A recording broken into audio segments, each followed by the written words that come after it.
All right, we're in the fantasy playoffs, baby. Or maybe you're in a 10-team league and you have another week left. I know that's the case for me in actually 2 leagues. So important week here, week 15. Welcome to the show. Welcome to the waiver wire. A lot of names to talk about today. Do we have a great name out there? We'll find out. Adam Azer with Dave Richard and Jamie Eisenberg. Dave eliminated me on the Derrick Henry touchdown last night. That was pretty messed up, Dave. Which league? FFT. That helped me secure a bye. Mm-hmm. That's great. Congratulations. I hope you root for me. Please root for me. I need the help. Yeah, I'm in 7th place. Great. 1, 2, 3. Oh man, that's such a bummer. Yeah, congratulations, Dave. Way to go. Anyway, so we got every position, so many quarterbacks, deep league quarterbacks. We've got some injuries at running back, so it's kind of an interesting week. And you know what?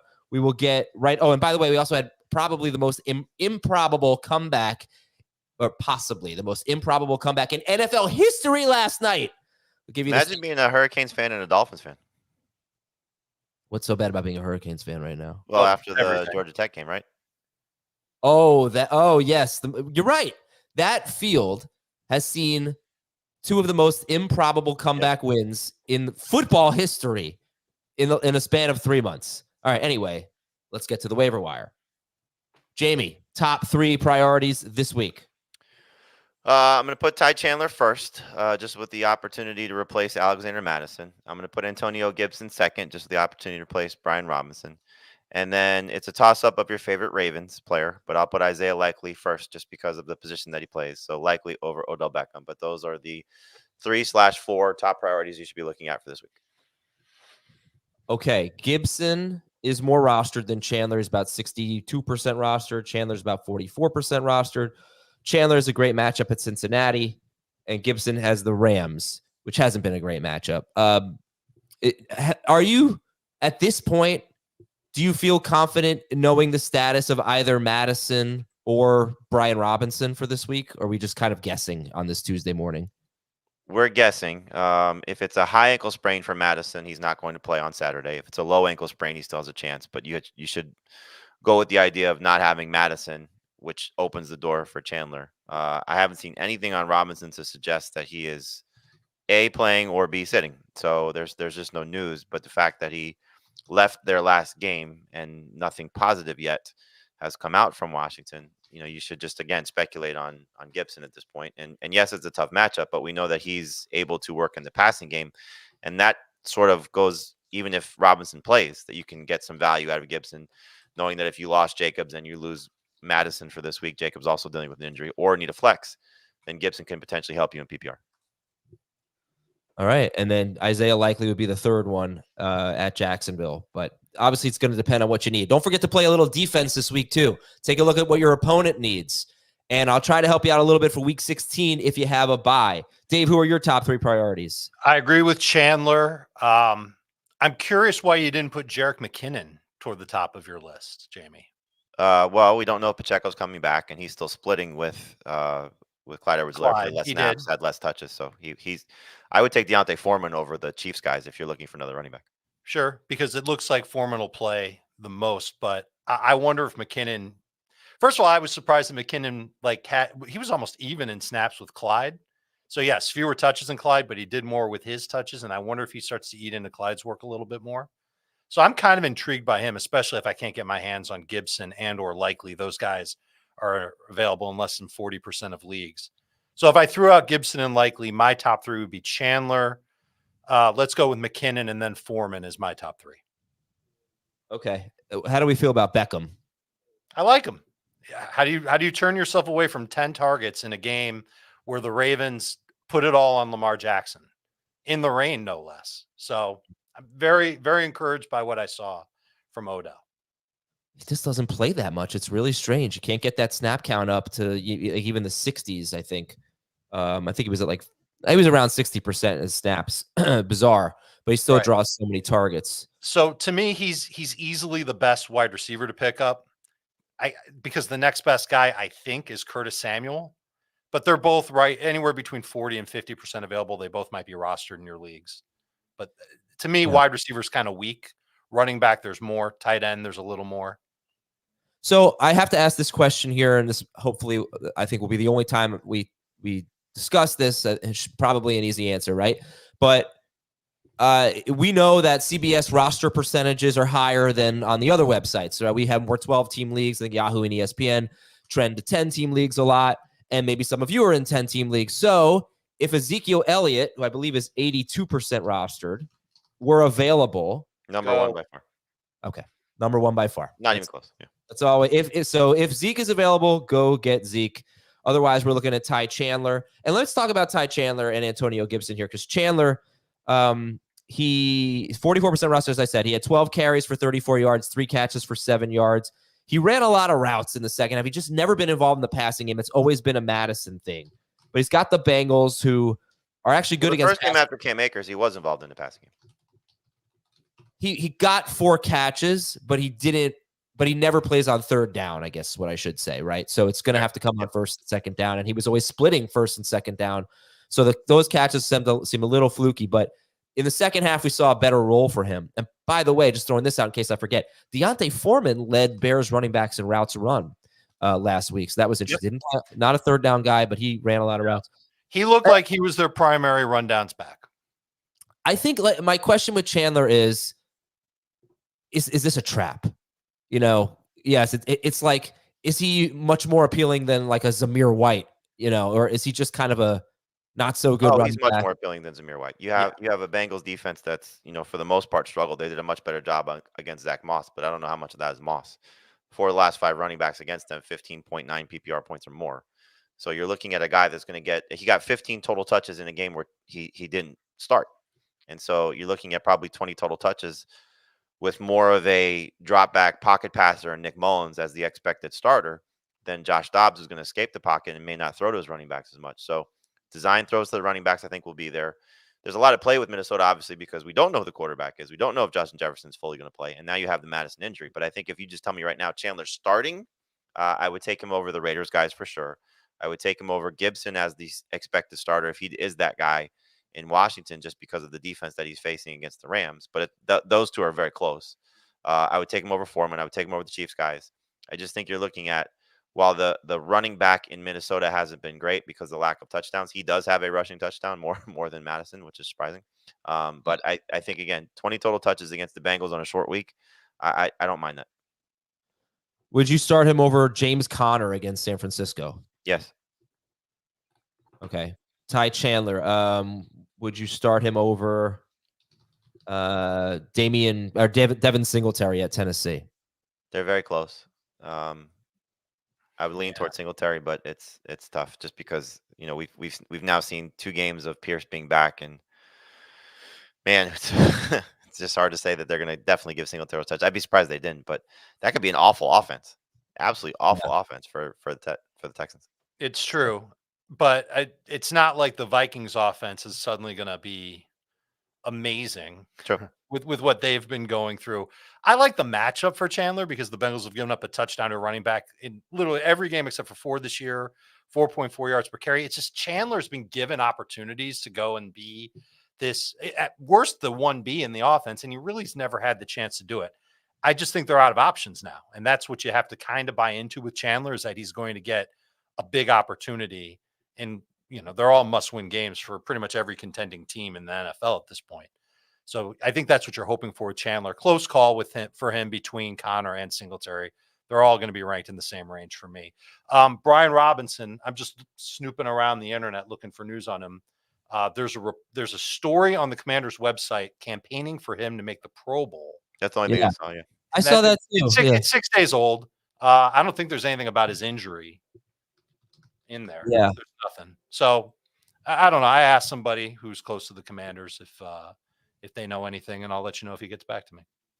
All right. So I know I don't usually do this for Waiver Wire and talk about just rankings at this point of the week, but I think, you know, it's obviously important. You're not picking up Chandler for a speculative ad here. You need to know, do you start him? So I'll read some chat questions. Chandler or Mixon this week in PPR? Mixon. Chandler or David Montgomery? David Montgomery. Chandler or Jalen Warren? Chandler. Yeah, I think that's a safe bet. All right. We'll also remind people that took a huge turn in quality at running back. Yeah. We have 3 Saturday games. We have a Thursday game, Chargers at the Raiders. And we have Minnesota at Cincinnati, Pittsburgh at Indianapolis, and Denver at Detroit on Saturday. Okay. See if we're missing anything here. If we're gonna move on, I think we'll move on. The morning buzz. Okay, so if you fell asleep, you didn't see the end. Pretty exciting finishes to Monday Night Football. Check out Morning Buzz on CBS Sports HQ. Your sports day starts here. Highlights from all the top games and leagues. Catch up on storylines and social buzz. Jump in and jump out. Morning Buzz runs all morning starting at 9 a.m. Get it all for free on the CBS Sports app. Oh, boy, just a really terrible day for Jordan Love. He was so off. I think it may have been the wind. There was only like 7-mile-per-hour wind or something, but it seemed like it was much worse on the field. The kicks were off. The throws were off. But I'm sorry to those of you who started Jordan Love. It seemed like he was going to have a good game, and he could have had a good game. He just missed so many throws. Played horribly. All right, we'll get into that. I feel like he was being reined in through the first 3 quarters, and we've seen this before from the Packers. I kind of thought that they were over this, but lots of short passes. You could tell that they were worried about the Giants blitz, and so he the whole game he had a season low 5.9 yard ADOT, 15.4% off target rate, and he didn't throw deep as much until the fourth quarter. And in the fourth quarter, he came alive. He looked at his best then. His ADOT jumped to 9.1. He was off target on 7% of his throws. Over a quarter of his throws went 15-plus air yards. Played better in the fourth quarter when he just seemed more loose and free. I think that's the key. But that's hand in hand with coaching. So He was off target early. Footwork wasn't great early. Passes were short early, and he wasn't connecting them. It's a bad combination. Yeah, and I think he was missing Christian Watson, right? I mean, he's missing his best vertical threat. Yep. All right, news and notes. Tyreek Hill hurt his ankle yesterday, was kind of in and out of the game. To me, won the MVP last night. Sure. A lot of people felt that way, yeah. Yeah. Justin Herbert's probably going to have finger surgery. Unlikely to play this week. Could be out for the rest of the season. Maybe 2 quarterbacks to figure out what the rest of your season looks like, especially if you might have a bye, trying to figure out, okay, can I pick somebody up maybe to play defense this week or pick up somebody that I'm going to use for next week and then maybe for the week after that. So he's definitely droppable in 1 quarterback leagues if you need the roster spot. Plus, isn't it like logical? He's got a broken finger on his throwing hand. How could he play through that? It just seems like crazy that he would come back and play. If I'm the Chargers, I'm shutting down all their stars. Like, what's the point? Yes. Don't do that. Just don't do that. We all need their stars. No. It's not a fantasy thing. I'm just talking about if I'm the Chargers general manager looking at this situation of we're firing our coach. Yeah. We have a franchise quarterback that we're not going to play because of a finger injury. And if we want to get maybe 1 more year out of Keenan Allen at a high level and maybe bring back Austin Eckler and see what he has left, why play those guys? Yep. Time to see what you've got in Easton Stick and Quentin Johnston and deactivate the access card for Brandon Staley. All right. As you all know, Aaron Jones did not play last night. Hopefully he'll get back on the field next week. Justin Jefferson, good news. There's some optimism that he'll be able to play this week. We'll call him day-to-day for now. CJ Stroud's in the concussion protocol. Nico Collins, calf injury. The Vikings have not announced the quarterback yet. That will be later in the week. I think we're probably going to expect it to be Nick Mullins, but we shall see.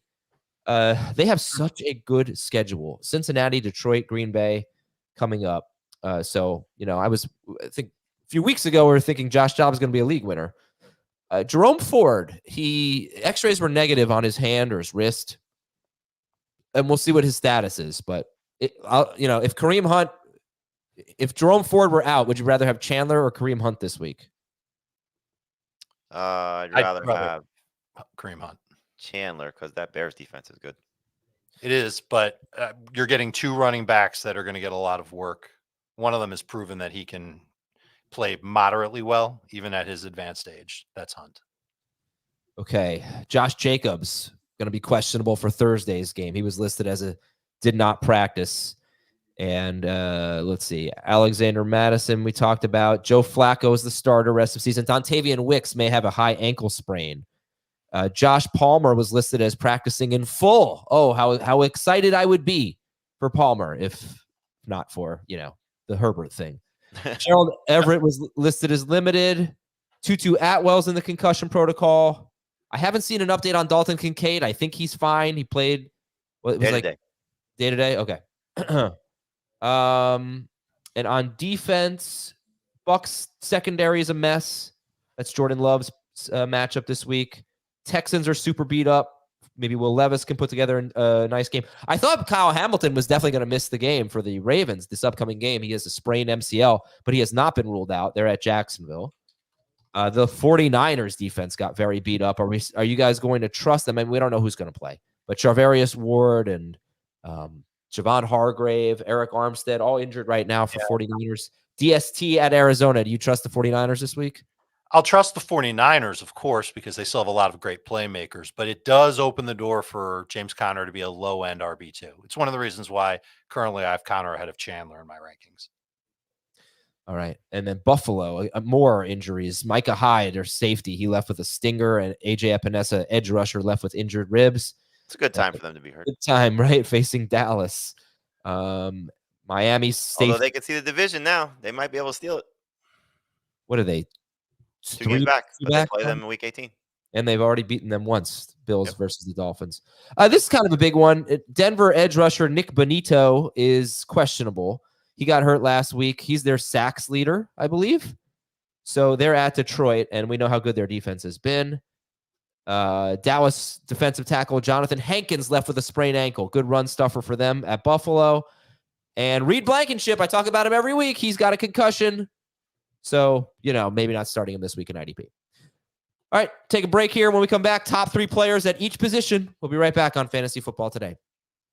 You a lawman or an outlaw? Bit of both, I reckon. Around these parts, we might be men. They're just killers. You up for the task? I wouldn't be sitting here in my Sunday best if I wasn't.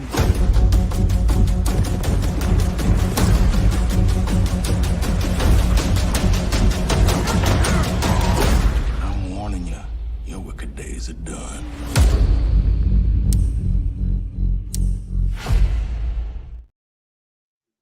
All right, welcome back, everybody. We have not talked about quarterbacks really just yet. Jamie, who are the top 3 quarterbacks to get this week? Well, get ready for this list because it's going to blow you away. It's just terrible at the position. Joe Flacco is the number 1 guy to add. Now, look, Jake Browning is just above the threshold of what we talk about. So he's at 67%. You could certainly put him ahead of Flacco if you want to. Both have difficult matchups this week with Browning against the Vikings and with Flacco against the Bears. But Flacco is the number 1 guy of the guys that we put in the range of to add at 16%. Then I'll go Drew Lock second just because of his matchup against Philadelphia. If Geno Smith is out, I thought Lock actually handled himself well against the 49ers. A couple of bad throws late in the game, but you're banking on matchup here. And the Eagles, as we know, have been terrible against opposing quarterbacks. And then Tommy DeVito, number 3, ran for 71 yards. That was impressive. Not an easy matchup against the Saints, but we know the Saints defense still a little bit banged up. So he's done well, 19.4 fantasy points or more in 2 of his last 3 games, and hopefully continues to use his legs. He now has at least 41 yards rushing in 2 of his starts. So he's there. But, you can really put Will Levis in this group too. He looked good against the Dolphins, gets a good matchup against a beat-up Texans defense. Zach Wilson looked good. He's playing a Dolphins defense that we know is a little bit banged up as well, that just gave up over 18 points to Will Levis. And so really it's just kind of like Flacco and then, okay, I'll take my chances with whoever else. These are all super flex and 2 QB guys. Really, really tough to trust them in 1 quarterback leagues unless you lost Stroud or you lost Herbert. And in that case, like I said, I lean toward Flacco. Where did you put Nick Mullins on your list? I put him behind those guys for a couple of reasons. 1, I don't want to necessarily trust Nick Mullins fully. And 2, he's not guaranteed to be the starter for even this week because you could see a situation where Kevin O'Connell wanted to go to the veteran in the middle of the game, but could go to Jaron Hall to start if they want to go back to the guy who had the job before he got hurt. If you knew that Mullins was going to start, it doesn't change anything. No, I'd still take Will Levis over him. I would still take DeVito over him, and I would still take Drew Lock over him if he starts for Seattle. I agree with Lock. I think I like Lock the best. I kind of like joked when you talked about starting Lock over some of the players that we mentioned on Sunday, but you were right, dude. He actually played pretty well against the Niners. Step down in matchup against Philadelphia. I think Drew Lock could be okay. I think I like him better than Flacco, actually. And if Matthew Stafford is available, that's the layup. He's got the Commanders and he's playing really well. He's about 80% roster. And look, the same thing with Drew Lock. If Geno Smith's available, if he starts, so just keep that in mind. Fair. That's a fair point. Okay, so then that would make Flacco the safest one to go and get right now. You I have don't to think a start lot of people in one quarterback leagues are going after Drew Lock. I think if you lost Stroud or you lost Herbert, you're going to go after Flacco first because A, Okay. you know he's starting. B, he's done well in the 2 starts and seemingly should continue to get better as he gets more command of the offense. The Yeah. other part of it, though, is like you said, Drew Lock not guaranteed to start. In Superflex and 2 quarterback leagues, I'm going to guess Flacco's probably rostered already in most of the playoff um, In any of them. situations. Whereas a lot of these other guys, Flacco, DeVito, these guys are already rostered. But like if you're and Levis, but if you're chasing somebody this week, you're looking at potentially Mullins, Locke, still maybe Zappy. I don't know how many people would be going after him. And Easton Stick. So these are the guys that you're looking at for Superflex and 2 quarterback leagues in most of the competitive ones. How do you guys feel about Jake Browning in general? I know you mentioned him. He's not quite in the 65% threshold, but a little bit above that. But, Minnesota's just been a really tough matchup. And just curious how you feel about Browning this week. He makes me nervous just because he hasn't made a lot of amazing throws. I feel like he's gotten a little lucky with some of his, like the Chase Brown touchdown last week, a little short dump off, and Brown takes it to the house. You can't argue with the results. The numbers have been great for Browning, but I feel like the other shoe can drop with him, and he could end up delivering a bad game. And this Vikings defense is good. You mentioned that their pass rush is good. Secondary, I think, is good. He makes me nervous to trust him when you could have Flacco. And then you look at the other names like Locke and DeVito and Levis and all that. Like those guys make me nervous too. So it's all in the same boat. But I like what I see from the other quarterbacks before Browning. I like what I see from Browning more than the other quarterbacks, but the matchup is definitely difficult. The thing that I like about it is, it's a byproduct of this tree, this Kyle Shanahan tree, is that they make a lot of throws easy for players and put the ball in their hands, the playmakers that are going to help them.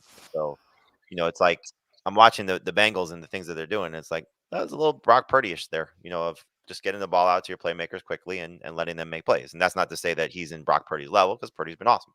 But you saw it 2 games ago. Let's just get Jamar Chase as many opportunities and options as we possibly can. And it was great. And you saw last week, it was 2 screenplays that were just fantastic and well designed and letting 2 speedsters, one really, but Mixon also, but letting those guys get the chance to make plays. And so I don't think he's going to do great against Minnesota, but I would trust him before I would even Drew Lock against the Eagles, just because he could always Drew Lock and be terrible. Right. Would you start Browning over Tua this week? Tua's got the Jets. No, No. unless Tyreek was out. As bad as he looked against the Jets, as bad as he performed against the Jets with his production, and look, that offensive line is a disaster. That was a huge part of what happened last night. They lose their center. It was basically 4 replacement guys on the line by the end of the game last night. So that's a huge problem against the Jets defense. That they got a little bit inspired. They see the Dolphins lose and they're like, "Are we back in it?" No, but I did get some messages from Jets fans like, we have a chance. No, you don't. But they can win that game. And if the Dolphins offensive line is that bad, Tua's going to be in trouble. He's not a slam dunk this week, Tua, by any stretch. Okay. Let's go to our top running backs on the waiver wire, Dave. Who are the top 3 running backs? Ty Chandler's at the top just because he's got the opportunity to be the lead back for Minnesota. That's on the assumption that Alexander Madison's ankle keeps him out for their game this week. I like McKinnon at 63% available. I think that he's got a chance to find the end zone again. Kansas City, tough matchup against New England. We saw that Patriots run defense. They've been good all year long pretty much, but McKinnon's used in a different way. And I was encouraged by him playing almost as many snaps as Clyde Edwards-Helaire. Not as many touches, but he gets a lot of the valuable touches, working near the goal line, third downs, all that stuff. Foreman would be next for me.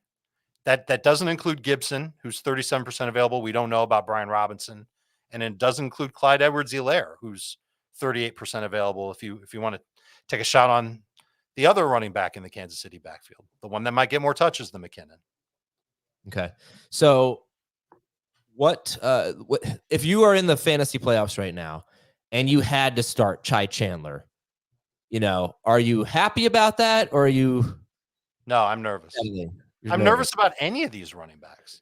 But again, though, you just lost Pacheco 2 games ago, or 2 prior to last week's game. You just lose Josh Jacobs. You just lose Alexander Madison. Like we're looking for touches at this point. You know, there's Oh, not going to yeah. be a lot of superstars. Like you could say, okay, in my 10-team league, and I'm just being speculative here, there's Tyjae Spears, who just had back-to-back games of over 12 PPR points. Is that a guaranteed situation that you can trust? And the talent is certainly better? Or would you trust Ty Chandler getting all those opportunities? So you're going to take a chance on Ty Chandler with all those opportunities. So that's what you're looking at here. Like Zamir White's situation is just tough to trust because you just haven't seen him get any opportunities. And it could be like the Chiefs where they're splitting touches and Amir Abdullah is the better of the two, but he doesn't score a touchdown. And then you're getting an empty stat line for both of them. So I think in the case of Chandler, at least you've seen the Vikings coaching staff trust him over the last month since Cam Akers has gone down. And he just got 15 total touches. So 15 total touches in a game where Madison started and had, I think, 10, 12. Those probably look like 20 total touches. And I think against the Bengals, that's worth buying into. Okay. Top 3 wide receivers, Jamie? Beckham is definitely number one. You look at what he's done when he's had at least 7 touches, and that's happened 3 times since week 7. And in 3 of those games, he's gotten 14.5 PPR points or more. So when he's gotten opportunities, he's been successful with them. The next guy for me would be Zay Jones. I mean, he just got every opportunity in the world from in the first game without Christian Kirk. And that I think is going to continue because I don't think Parker Washington or the other receivers that they have there are going to take Zay Jones off the field. And you go back to last year when he was featured in this offense, he was awesome. And I think that will be the case moving forward.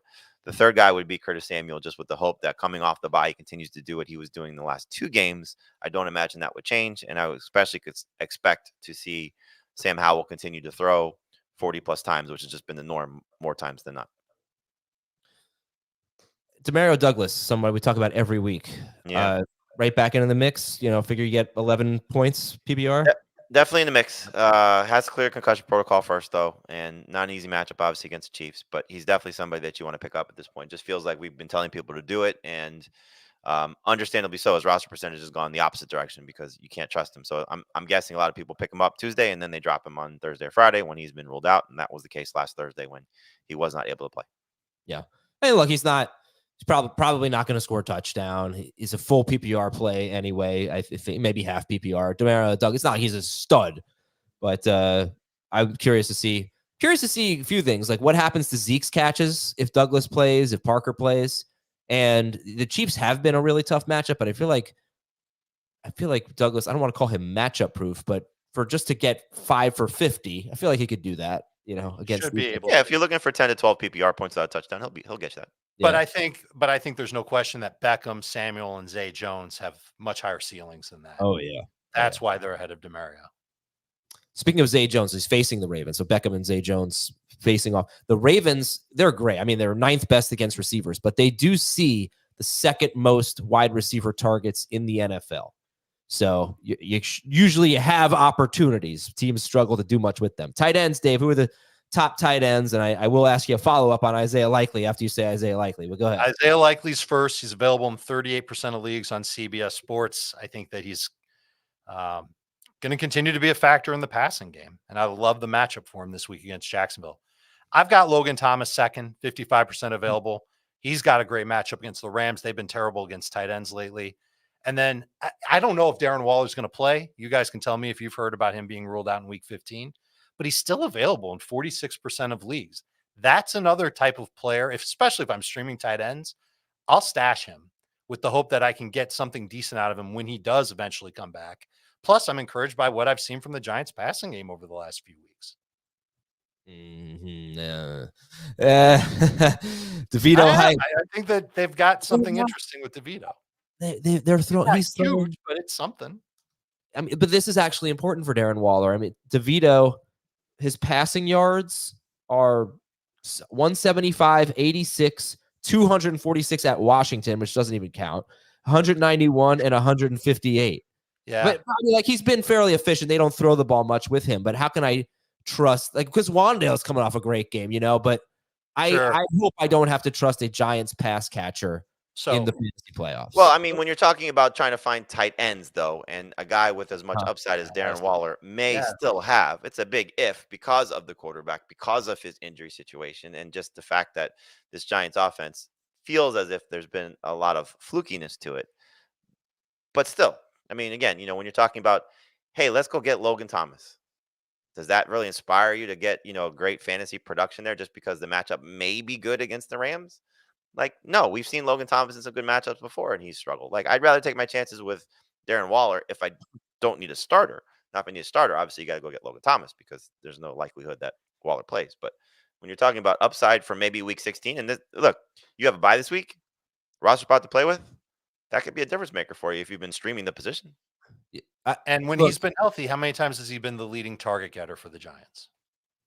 Well, when he's been healthy, he's been tight end 12 per game, but that includes the Jets game where he played on like one drive or something. So without that, he's probably something like tight end 8.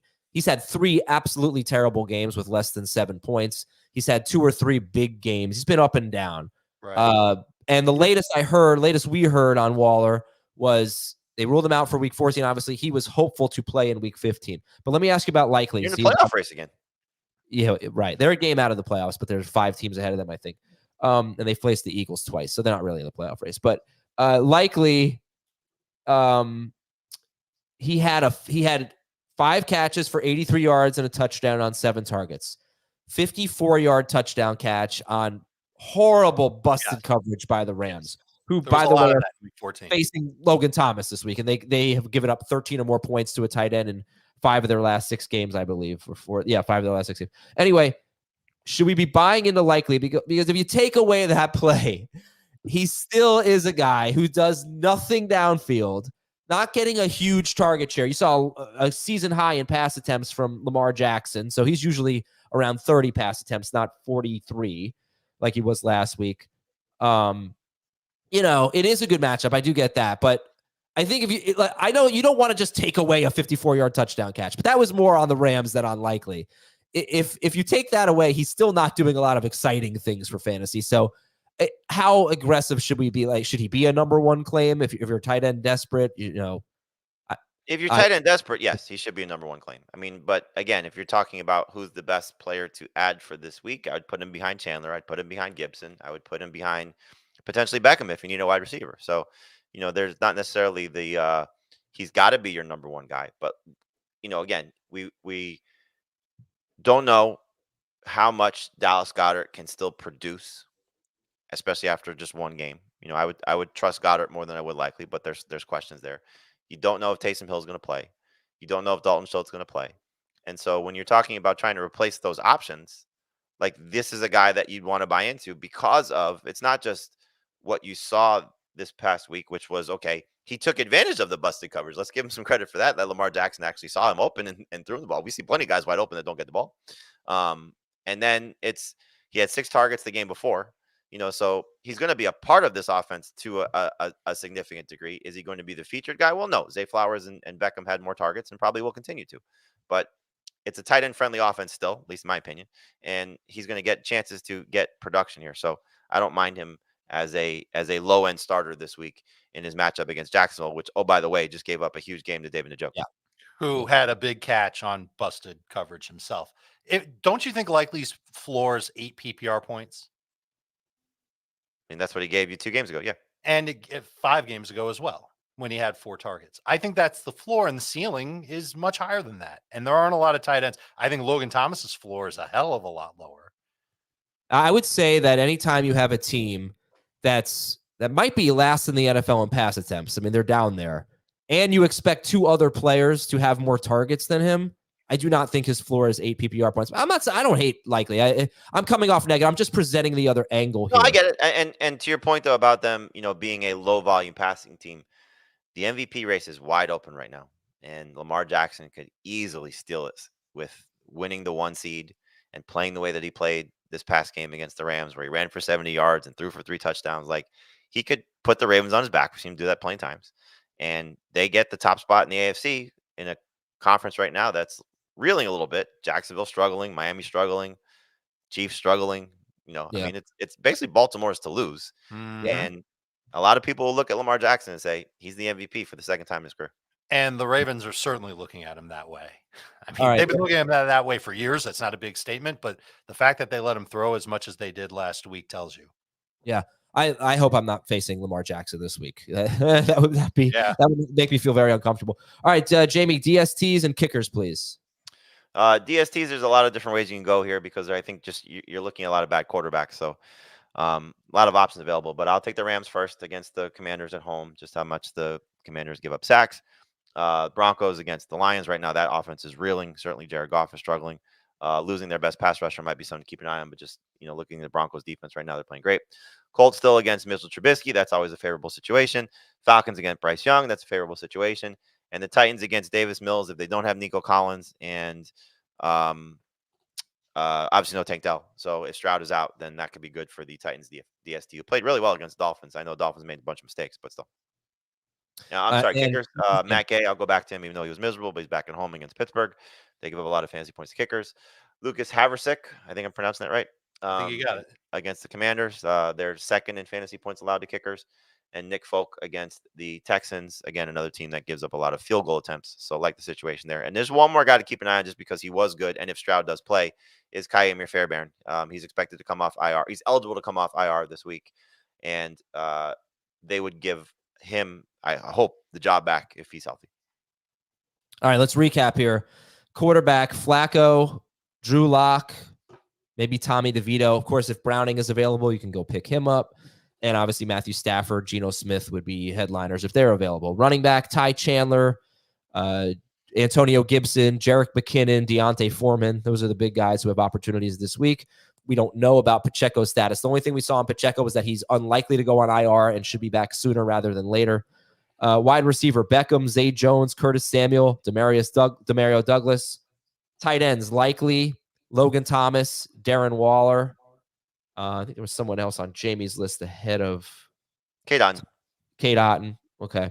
What about Tyler Conklin? Yeah, I mean, not bad. Dolphins have been pretty good against tight ends, though.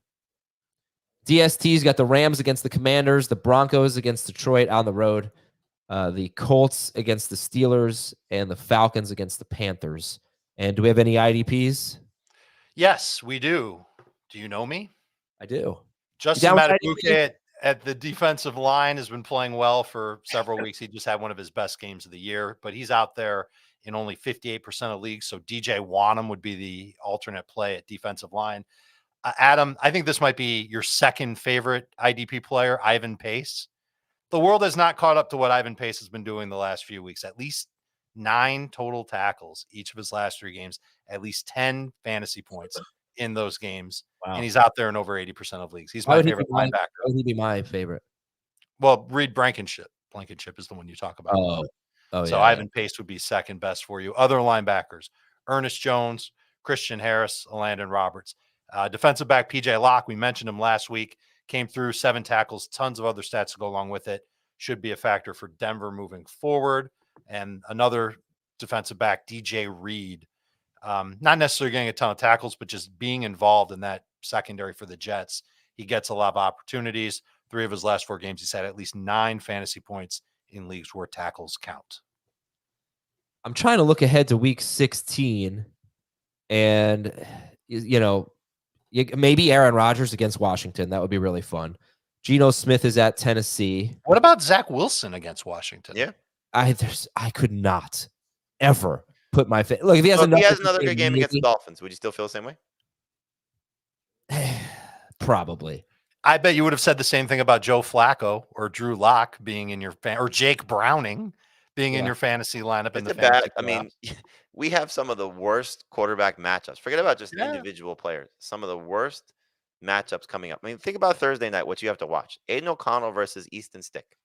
Like we are subjected to that game. Then you get Nick Mullins against Jake Browning, which again, not to disrespect Jake Browning. He's played well, but it's still backup quarterback. There's 2 more that are just absolutely awful. Will Levis and Davis Mills. That's another one that could be a stinker. Yeah. How about Mahomes versus Zappy? That's true. 2 terrible quarterbacks there. All right, let's take a break. Sorry, I like Mahomes. I do. I always dump on him, but it's all in jest. I'm a Mahomes guy. If I needed a jersey, the Chiefs are struggling right now. I don't think I'd buy a Mahomes jersey. That's a little boring. Whose jersey would I buy? I have to think about that. DeVito. No, I like a non-Giants jersey. Whose jersey would I buy? I love- Blankenship. All right. We'll be right back with shallow leagues, deep leagues, and players to drop and more on Fantasy Football Today. Well, you need your sports news anywhere? We've got breaking news to bring you. Then get your sports anytime you want them. Big trade news overnight to discuss. Because we know you need sports all the time. A lot of movement in the rankings this week. A legend adds to their legacy. We're bringing you that breaking news right here on HQ. CBS Sports HQ, anywhere, anytime, all the time. Welcome back, everybody. Here we go, Jamie. Shallow league players. Who are the best ones to get? You mentioned one quarterback, and Matthew Stafford obviously has been fantastic the last 3 weeks. Hopefully he'll be good for a fourth week in a row, taking on the Commanders. And Geno Smith, I think, is worth looking into in case you need a quarterback, just based on the matchup against Philadelphia. I believe Pete Carroll said, quote, "We'll see if he's able to return from his groin injury." But he also gets the Titans the following week, so he could be a good 2-week option against Philly and the Eagles. At running back, it's not exactly the greatest list. You mentioned Zeke. He's at 82% rostered. Kareem Hunt is also at 80% rostered, so could be the starter there for the Browns, and obviously would put him in the number 2 running back range just in case there is no Jerome Ford. Hopefully Ford does play because he's been a very solid fantasy running back. But Hunt has now scored 7 touchdowns in the Browns' last 9 games, and that includes a 3-game stretch where he did not score. So that tells you how many touchdowns he scored in the initial part of that 9-game span. Wide receiver is not great, but Noah Brown is worth looking into if Stroud plays and if Nico Collins is out. I know he's got 7 targets in his last 2 games and no catches, but I still feel the best about him compared to Robert Woods and John Mechie if you're looking for a Texans receiver, and it is a good matchup against the Titans. And then I think Jackson Smith and the Jigba is worth taking a look at as a sleeper for this week. Did have 7 targets, didn't do much with it last week. That was from Drew Lock. That was against the 49ers, but we know Philadelphia, most fantasy points allowed to the position, so someone to look at there. And then I think at tight end, if you just have a roster spot to play with in a shallow league, hopefully Dalton Schultz does return. He's at 80% rostered, so a lot of people dropping him, understandably so. Did practice at least once last week, so we'll see if he's able to get back on the practice field and maybe play this week. And again, could be the best pass catcher for the Texans if Collins is out, along with Tank Dell, we know, out for the season. You got to love the opportunity for Dalton Schultz. And Jamie said 80% rostered. His next 3 matchups are against teams that rank 1st and 2nd against tight ends. Tennessee twice and Cleveland. Tennessee is not allowed a touchdown to a tight end this year. So I feel like I'd favor, just the idea of if Stroud came back and no Nico. Like I think I wouldn't ignore the matchups. I'd prefer the player over the matchups here, but I did want to bring that up, because you figure, honestly, the way the offense had been humming, if Nico misses some significant time, I felt like Schultz could step in and be a real factor here, maybe a league winner, but I don't know how you guys feel about that basically, but player versus matchup, player/opportunity versus matchups. I don't think anybody was benching the running backs against the Falcons because they haven't allowed a touchdown to a running back on the ground, so in this situation, like Schultz versus Logan Thomas, I'll take Schultz. I would agree. Right. It's just the opportunity for those targets. They're not going to go away. They're just going to go to someone else, as someone once famously told Jamie and I. Now, Schultz versus Logan Thomas, what if it's Davis Mills at quarterback? Then it's Logan Thomas. All right. Shallow Schultz, just because Davis can throw the short pass to Schultz. All right, Dave. Deep leagues. Sure. Well, quarterback, there's a ton of names that we already went over. Guys like Locke and DeVito, Mullins, Zach Wilson, they're all available in 80+% of leagues. Flacco is available in 84% of leagues.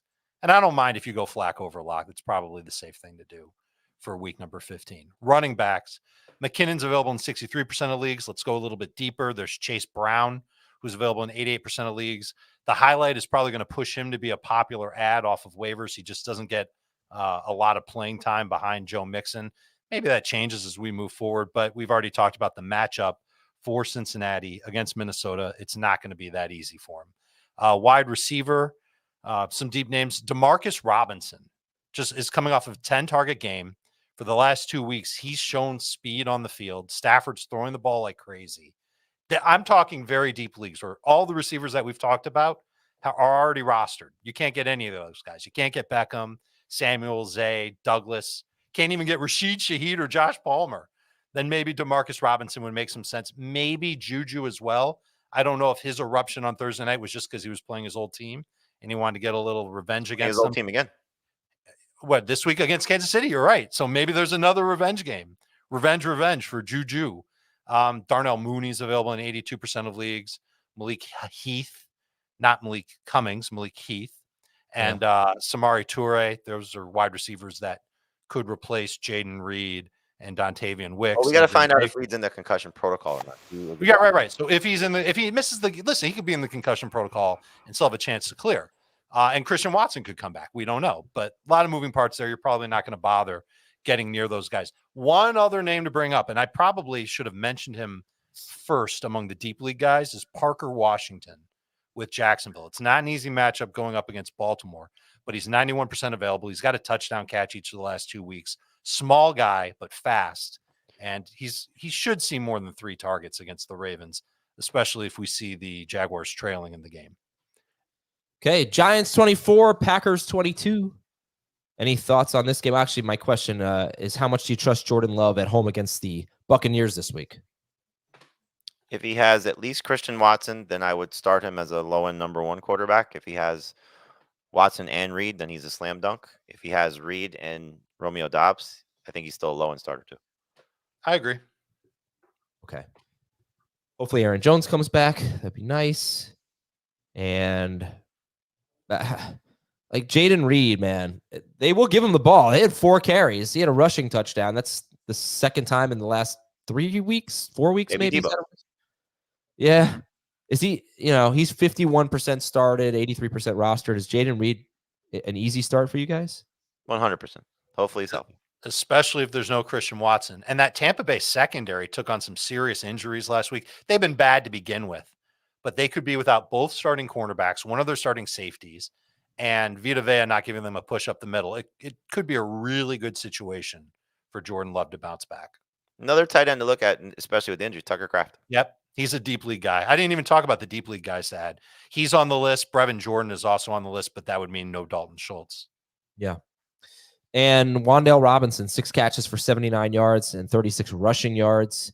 What a route he ran on basically the most important catch of the game.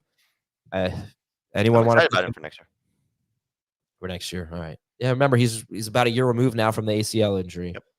It's just hard it's to try. Funny, I offered in the baked burger. Dan has a affinity for the Giants, if you haven't heard. Oh, and so he was tweeting about Wan'Dale a few weeks ago, and I offered him Wan'Dale for Cortland Sutton, who he doesn't need because he's tanking, and he said no. And then last night I said, "Are you sure you didn't want Wan'Dale?" Because he was tweeting about him again. He's like, "I should have done it." All right, and over to, but yeah, you can't really. I mean, I don't think you really trust Wan'Dale right now. It's just last week was Jalen Hyatt, and sure it rotates around. Is he that much different than Demario Douglas? Yes, Douglas has done it 5 weeks in a row. Robinson just had one of the best games of his career.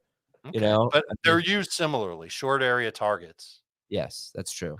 And the Saints, obviously, I'm starting Douglas over Wan'Dale Robinson, but I wonder if Wan'Dale is going to be the high target getter again next week. Tennessee 28, Miami 27. How about the Dolphins running back splits here? They both got a lot of work, but carries went to Mostert. I think 9 targets for Achane. Yep. Could have had like an 80-yard touchdown, but Tua missed him. But Achane ended up being kind of disappointing. Mostert was awesome with the 2 touchdowns. I'm just gonna stop even doubting Mostert. It is what it is. He doesn't catch passes really, but whatever. No, keep doubting him. You're doing a good job for helping him out. I start him every week, just so you all know. It's not like I sit him. It just I mean, it felt a little unsustainable, but through the last 2 games, it really seems like he is their running back when the game is competitive. So, what do you guys make of him and Achane right now? You got to start Mostert over Achane if you're looking at the 2 of them. Yep. Okay, and they get the Jets, who Mostert scored 2 touchdowns against them last time out. Achane didn't play in that, or he left early in that game, right? I don't think he played. Yeah, it was Jeff Wilson, and Jeff Wilson had a big role in that game, actually. All right, so Jalen Waddle, 6 catches for 79 yards on 8 targets. If Tyreek Hill is out, is Waddle a must start against the Jets? I think he's pretty much a must start against the Jets anyway, even in a tough matchup. But you're talking about a top 10 guy if Tyreek's out, or a top 15 guy for sure if Tyreek Hill's out, versus a borderline top 24 guy because of just how well the Jets secondary has played. So you're still starting Waddle in most situations. Obviously, you can pick apart Puka versus Waddle or some of these other guys you picked up along the way versus Waddle. I get it, but it's very difficult to sit somebody off his upside. And Dave, how much confidence do you have right now in DeAndre Hopkins, who has started in 69% of leagues and ends up with 7 catches, 124 yards, and a touchdown on 12 targets? I'd hate to have that on the bench. So especially in a matchup against Houston, where I don't know how much Levis is going to have to throw in that game. If Houston's offense is totally neutered, they don't have Stroud, they don't have Collins, then this could be a massive Derrick Henry week. And if that's the case, then there won't be a ton for Hopkins, but you'd still start him as somewhere between wide receiver 20 and wide receiver 28. They're absolutely going to give him a chance to score against his former team. 100%. Sure. That's a good point. And Derrick Henry has historically just destroyed the Houston Texans, but this year the Texans have a great run defense. They have a great run defense. It's just a matter of how competitive their offense will be. Yeah, you'll start Henry. Could be an ugly game. And you guys didn't mention I made freezing cold takes for the second time in less than 365 days. Congratulations. It was a real, probably my worst tweet ever, I'd have to say. I said, this was right after Barkley fumbled and the Titans fumbled on the punt, which was a ridiculous fumble inside their own 10. I said, bad teams find ways to lose games. Actually, it was right after the Packers scored a touchdown to go take the lead. Bad teams find ways to lose games. Giants and Titans showing that tonight. Giants still have a chance, but they don't. And what ensued was Tommy DeVito, the game-winning drive. But not just that, the Titans, I think they're the first team ever to win when trailing by 14 or more points with 3 minutes left, to win in regulation. It was like 716 games in a row of that scenario. Didn't the Colts pull it off at some point against Tampa? If they did, it was in overtime. The Titans are the first team to do that, or whatever they specifically did, 14 points in whatever amount of time. It was about 3 minutes in regulation. Unbelievable collapse by the Miami Dolphins. Yeah, very, very frustrating to watch that one, and very frustrating to watch, if you're a Dolphins fan and if you're a Giants fan, Packers fan, because there's huge playoff implications for those two teams. I mean, Dolphins were looking at a potential shot at the 1 seed and running away with the division, and now they got to worry about Buffalo. Look, if Buffalo beats the Cowboys, the Dolphins have to then play their next 3 games after the Jets are against the Ravens, the Cowboys, and the Bills. And like you said, the Bills have already beaten them once, so it's not going to be easy for Miami. And then for the Packers, they were looking at maybe a shot at challenging the Lions to steal a division based on how Detroit has played, and that might be tough now. At 6 and 7. So who would have thought that the Bills could still win the AFC East and that the Giants could still get in the playoffs after what's transpired? How about that? How many NFL teams have been eliminated from the playoffs? I believe the Patriots have. 2? The Panthers have. I think that's it. Yeah. All right, let's go to the drop-o-meter. CJ Stroud, 0 to 10. 0. Okay. I mean, you say that, and I get it, but he might not play this week, and then he has Cleveland after that, and he may not have Nico Collins. But okay, fine. Don't drop him. Jared Goff. 0. 3. Josh Dobbs. 55. 10. Khalil Herbert. 9. Was that a 105? Yeah. Roshan Johnson. 10. 9. Josh Downs. 9. Yeah. Ready for this one? T. Higgins. 3. A couple of bad drops for Higgins in the last game. Elijah Moore, 58% roster. Push off in the end zone. 9. 4. Oh, all right. Damian Pierce. 7. 4. And here's a guy who deserves his own music. And I don't know what it would be. It'd probably just be someone screaming, ripping their hair out. Drop-o-meter for Gabe Davis. 9. 5. He has 3 games in his last 5 without a catch. His next That two guy. games are Dallas and the Chargers. I think almost all of his big games have come when the Bills have scored like 30 or more points. They have to have an offensive explosion for him to be good. But they could against Dallas and the Chargers. They could. They're running the ball more. And that's taking opportunities away from Josh Allen throwing the ball a bazillion times. Oh, man, 8-ball throw you out the stinking window. All right, back to the waiver wire for one last run here. Quarterbacks, the shallow league guys are Stafford and Geno Smith. Baker Mayfield, starter sit this week at Green Bay. Don't like him this week, but I believe his Week 16 matchup is favorable. It's Jacksonville at home. Jacksonville. Yep. Yep. So not bad this week, especially if they're still banged up for the Packers, but more so for next week. And Jake Browning, 67% rostered. We talked a lot about him earlier. Joe Flacco, Drew Lock, Tommy DeVito, Will Levis against Houston. Houston's actually allowed 22 or more fantasy points to 5 of the last 6 quarterbacks they've faced, including Zach Wilson. And Zach Wilson is also on this list at Miami. Nick Mullins, Bailey Zappi, Mitchell Trubisky, Easton Stick. All right, if I'm in a 2 QB league and I see Nick Mullins, Bailey Zappi, Mitchell Trubisky, and Easton Stick, who am I prioritizing? What did you somehow made the playoffs? Yeah. I feel like you could get almost any of those guys at any point during the week, especially now with half the teams in the league not bothering to, play because they're out. Mullins is who I'd go for first, just because he's the quarterback that's going to throw to that receiving core in an offense that's typically been pass happy. And if you pick up Mullins and then you end up seeing that Dobbs starts or Jaron Hall starts, or there could be some, quarterback flipping during the game, then you move off of him. Okay. And at running back, Kareem Hunt could be available. Clyde Edwards-Helaire. So would you rather have Kareem Hunt or Clyde if both Ford and Pacheco were out? Hunt. Same. How about McKinnon or Hunt? Hunt. Okay. How about Gibson or Hunt? Hunt. Gibson and PPR. Okay. Gibson is another guy you could see if you can go get. And drop or hold Ramondre Stevenson, who has not ruled out a return. So I saw one report that says if he does return, it would be in Week 17. So drop. Okay. That is a playoff game. I mean, Would be. It's at Buffalo. Would you trust not a him coming terrible off an ankle matchup. sprain? Say what? would I trust them at Buffalo? I mean, Buffalo gives up. No, in your fantasy championship, you trust him at that point? Not I don't played know for- if he's going to get as much work as he had in the past if Zeke keeps playing like he's been playing. Which Again, is, Zeke averaged Zeke's like been 3 catching yards. like Zeke's been catching. Right. I know. But I don't know. I mean, Buffalo happens to be a great matchup for pass catching running backs. All right, fine. I get it. You can drop them. And He's in the droppable. report that I read about this suggested that why would the Patriots rush back their number 1 running back? And that makes sense. Just run Zeke into the ground. Of course. So Ramondre's droppable, but you don't have to drop him. He's not worth the spike cut or anything else.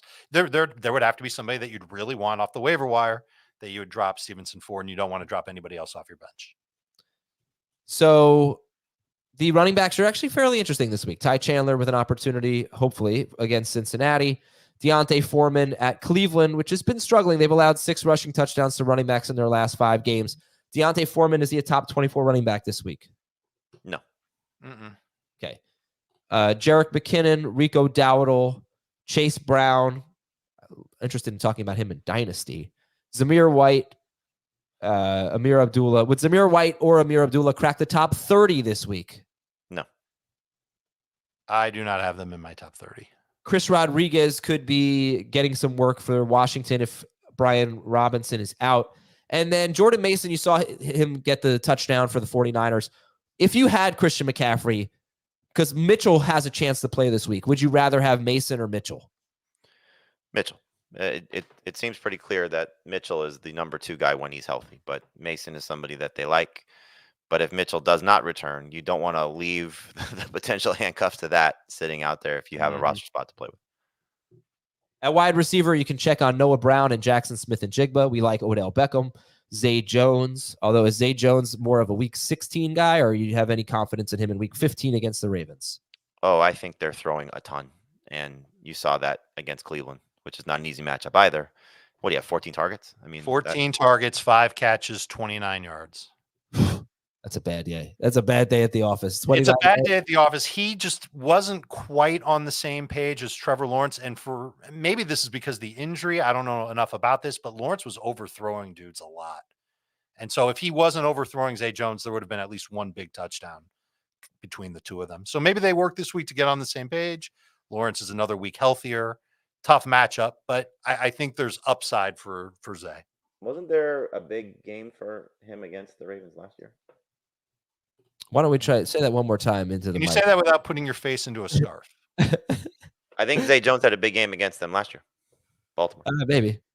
Curtis Samuel, Wan'Dale Robinson, Demario Douglas, Michael. Oh, you got 3 guys on the Cardinals: Michael Wilson, Rondale Moore, and Greg. I just put them there for my purposes, just in case whoever's healthy. And Michael Wilson looks like he's going to return. So I do have some interest in him, especially if Marquise Brown is out, because Kyler will be throwing, I think, to him a lot. Josh Palmer, I'm sure we would be more interested in if Easton Stick were not going to be starting this week. Quentin Johnston, coming off his best game, and KJ Osborne had 7 targets. If Justin Jefferson misses the game, you can keep an eye on that. Dave mentioned DeMarcus Robinson and Juju Smith-Schuster and Parker Washington. Does anyone want to add Jonathan Mingo against Atlanta this week? No, I didn't like the fact that he struggled as much as he did last week, and Thielen was a little bit better. 9 targets, but that's the only good thing. Tight ends, you can check on Dalton Schultz. What about Kyle Pitts? I haven't brought him up. You know, do you keep him? Add him if he's available. You drop him for Likely. You drop him for Waller. Kyle Pitts. I would drop him for Likely if I needed a tight end for this week. I would drop him for Waller if I'm not playing Pitts, just to see what happens. He had a nice touchdown catch, but it's still too tough to trust. And we know what this offense, certainly what this quarterback has looked like on the road this season. Ritter is not good on the road. And they're playing Carolina. This is a team that this is going to be the Arthur Smith like fantasy dream for him. He's going to be able to run the ball 50 times. Should have some good success running against Carolina and not bothering to throw. Okay, so add Isaiah Likely, Darren Waller. Jamie likes Cade Otton. Dave likes Logan Thomas. They both like. Dave likes Logan Thomas more than Jamie does, and Jamie likes Cade Otton more than Dave does. Green Bay's been struggling against tight ends lately. And Sure. Tucker Kraft, Tyler Conklin. Any interest in Hunter Henry after the 2-touchdown game? Moderate. Especially, well, first off, if there's no Douglas and there's no Parker, then yes. Yeah. Yeah. That'll help. But we've seen it a bazillion times from Hunter Henry where he has a big game and then he follows it up with a stinker. First 2 weeks of the season, he actually had good games. And then after that, just big thumbs down. Big fooled you. Okay. And yeah, that's okay. That's about it. Tucker Kraft. Vibes. DSTs, Rams, Broncos. How confident are you in that one? What if they're missing their sacks leader, Nick Benito? Not so much, but I mean, if he does play and this Lions offensive line continues to look like it does, and Jared Goff continues to be a turnover machine like he has been, I would not surprise me if that's a good game for this Broncos DST once again. I'm surprised you don't have the Falcons at the top of the list. Is it because of the injuries up front for them? Yeah, I mean they're just not good. So they're on the list. They're worth. Yeah, I know. Like I said, there's you could throw the Raiders in there. You know, any of these teams that are facing these backup quarterbacks, the Chargers as well. You know, facing Aiden O'Connell without Josh Jacobs. There's 1,000 different DSTs you can look at and say, okay, this one has a chance to be good. I'd say there's 32 DSTs that you could be looking at, not 1,000. I just like the DST that's going up against Bryce Young and the Panthers. Sure. And kickers, we got, also the Colts, the Falcons, the Titans are on the list. Matt Gay coming off a 0, but he's still a good kicker. Luke Havrasik and Nick Folk. Well, thank you very much, everybody, for watching and listening to today's show. Hope you're in a lot of playoffs. Hope you have a lot of waiver claims to make tonight. That's always a good thing. If you've been eliminated, we'll have some content that sort of looks forward to next year. I think on Wednesdays, we'll talk a little bit of Dynasty and stuff like that.